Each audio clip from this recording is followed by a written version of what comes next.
Basically, I've been tasked to spend the next half hour to look at an ever-increasing occurrence in our business, not least the risk that our clients wishing to go out to tender poses to us.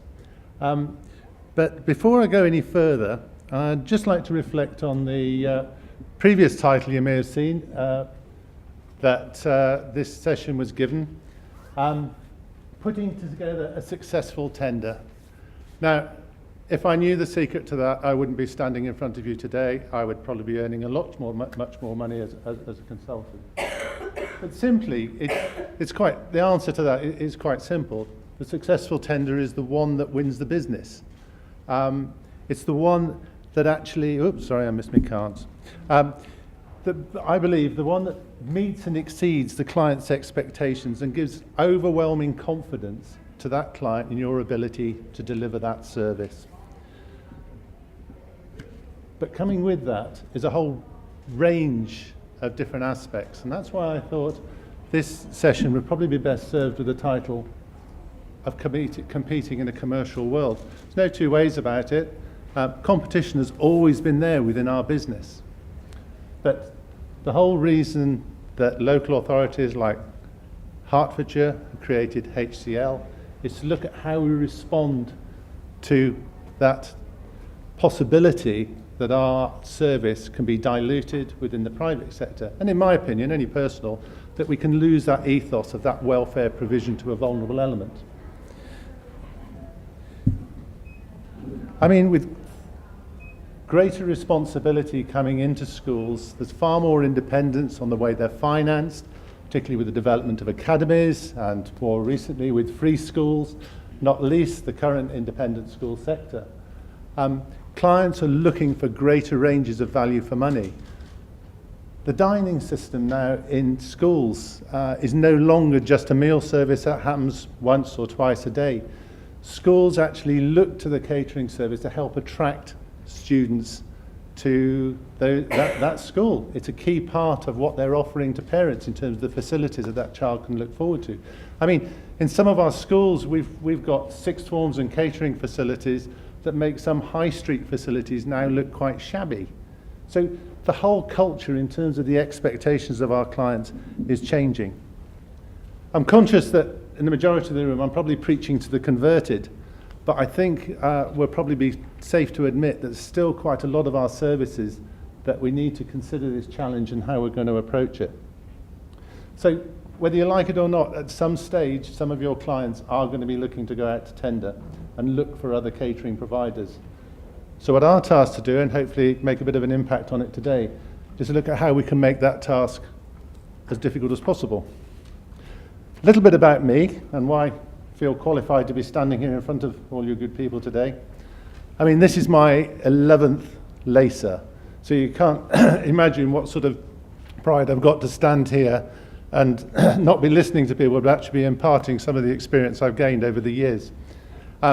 Certainly, as Lynn introduced, I joined HCL in November as part of the new company to look at both their internal and external business development.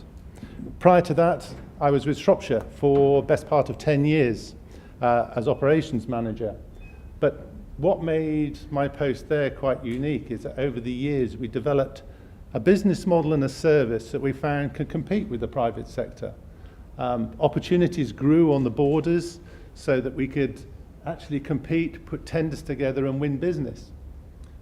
Ultimately ending up in the fact that we had a third of the 10 million turnover generated from external contracts, stretching from as far south as Herefordshire, and if anyone knows where Shropshire is, trust me, it's next to Wales in the Midlands, and that's probably as close as you're going to get. Went down to Herefordshire, right the way up to Conway in North Wales, so and large parts of the West Midlands, excuse me.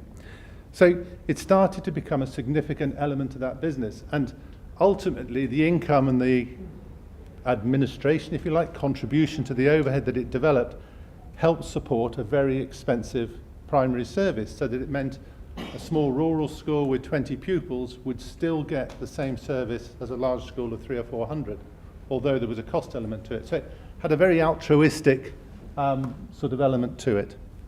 So that's roughly myself. Oh, God, I mustn't leave that bit out. So prior to the 10 years, prior to all that, there was nearly 20 years in private contracting. So hence a slight mixture and a lean in terms of understanding where private sector come from. Much of that experience was in operations, some in business development, some in both in large and small organisations. So it's all helped bring me to the point I'm here today. Okay, talked about that. So really, I want to spend the next few minutes just looking at some of the important aspects that come together when we're looking at making sure we're retaining and possibly looking at new business. Two elements I'm going to look at really is retaining and winning business, and also a bit of an idea about why our clients change and what they're actually looking for. Quick show of hands then. Who have we got amongst us from the private sector, independent companies? Yeah. It's all right. Think about it for a while. It's not a difficult one. Okay, public sector, authority owned. HCL can put their hands up to both, actually. I've come to that conclusion. So you've got a fair mix in here. I mean, how many have actually had sites or clients go out to tender in the last 3 months? Existing business? Doesn't count for you, Mr. McGrath. So it just shows that there is an increasing trend, and it's not going to go away. And I think in terms of sustainability of our service, as I started off saying, it's really important that we make sure we're geared up for that. Okay, done that. Great. All right. So let's have a look. I've kept this in the singular because it's quite interesting. Now, this is a workshop, so I'm going to ask a question, and hopefully if someone wants to give an answer, that would be even better. Main driver for winning and retaining business. Any ideas? Any thoughts? I know it's early and we've got 3 days to go, but it would be really useful to get something back. No? Nobody wants to risk it? Peter? Price. Right. There's one. Price. Thank you very much. That's an important one. Unique service. Service? Unique service. Unique service. Absolutely. We'll come on to that in a moment. Customer relationships. We'll certainly come on to that in a moment. Any others? Quality. Quality? Survival. Survival. So winning. Yeah, quite right. There is a sort of Knowing the other competitors. understanding your competition. I mean, I've summed it up in one sentence. Understanding expectations. Now, everything is quite right and important, but eventually it's actually knowing what your client expects and understanding that. I mean, at the end of the day, this is what marketing companies spend millions on each year trying to find out why we do things, to make sure we keep that business. And the parting note from this slide is probably that if you're not investing in understanding what your client needs, my thought is that you're probably not going to be able to deliver the service they want. Okay, speed on a little bit now. Understanding our clients. Excuse the picture, but I like Star Trek, and I thought that sums me up some mornings, especially when you're trying to figure out what your clients are looking at. When was the last time you asked customers what they thought of your service, and more importantly, what was important to them? Anybody done surveys within the past 3 months? Peter, another one. Yeah? Is that a regular thing? Do you do it every year or? Annually. Annually? Any more frequently than that? Termly? Okay. So again, you see, it's really interesting to, if you don't ask the question, you're not going to go away to respond, because quite often the old rule was, it used to get put down to that client being just a bit pernickety, a bit fussy, you know, he'll forget about it in a day or two. I mean, quite often there is the fear factor. Are we actually frightened about the answer that they might give us? Unless you understand what they're going to do, it's going to be very difficult to respond. Okay, just another interesting one. Start to get a bit random now. Who is the key decision maker? So many times have I heard that clients, people have come to me and said, well, I can't understand it. The client's just said to me this morning, he's going out to tender, but they love us, we're giving them a good price, we're giving a great service, but they decided now to go with another company.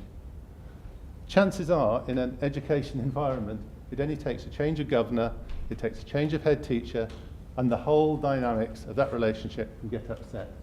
So it's really important to make sure that when we're talking to people, we're taking into consideration governing body, parents, and any other influencing factors. Yeah, understand what they want. Okay, next one. Another question. Why do clients look to change? Quick, another question. I don't know, am I going for time? Yeah, that's fine. Any answers? Profit. Yeah, that's an interesting one, because I think in all my experience, every time I mention profit to school, they say, well, what do we do with it? Because they don't understand the term profit. If you say you're reinvesting it back in the service at the end of the day, they understand that. There's only one school I do have knowledge of in my previous life that he actually banked the bottom line because it paid for 2 buses and 3 supply teachers. But that was another story. Any other examples? Peter? The grass is greener. The grass is greener. And this comes down to perception. And we'll talk a little bit of that in one of my next slides. Okay? And this is probably repeating things that... sorry, I'm just checking I've got the right answers. Failing to meet what they're looking for. No matter which way you do it, if you lose a client, it's basically that you've not met his expectations. He's got that, and that could be anything, all the aspects we talked about. So again, and I keep mentioning this, it's key that we find ways to make that decision to change as difficult as possible. Okay, get through it now. All right. I'm going to talk about the tender document, although I didn't really want to at the beginning, but I felt it was worth mentioning, because this is the single element that makes a statement about your organisation. This is your one shot at making yourself stand out, both in terms of quality, service, delivery, price, everything. So I've just put in a few random bits in here, which I'm sure you're all aware of. Now, it's interesting, I'll just stop on the branding and image, because I've not mentioned anything about marketing. Because basically I could spend another hour talking about marketing and image, and there's also far better qualified people than me to do that. But it is so important that you create an identity for your service, something that makes all the ethos, everything, makes what it's worthwhile and stand for. Branding and image is really important. And if you're around tomorrow, you may get a taste of the sort of branding and image that HCL have actually developed when Lynn does her slot tomorrow afternoon. So please have a look at that and give an idea of the sort of thought that goes into what you can do with a service. What else have I got on there? Reminding new clients why they've got to change. So if you're talking to a potential bit of business, there's nothing better than finding a little sort of error in the service and making it a very big one. Now, that's quite a unique skill, but our private sector contractors are particularly good at those sort of elements and saying, well, if you've had that caterer for so long, why do you need to stay? Continuous improvement, goes without saying, and proof of delivery.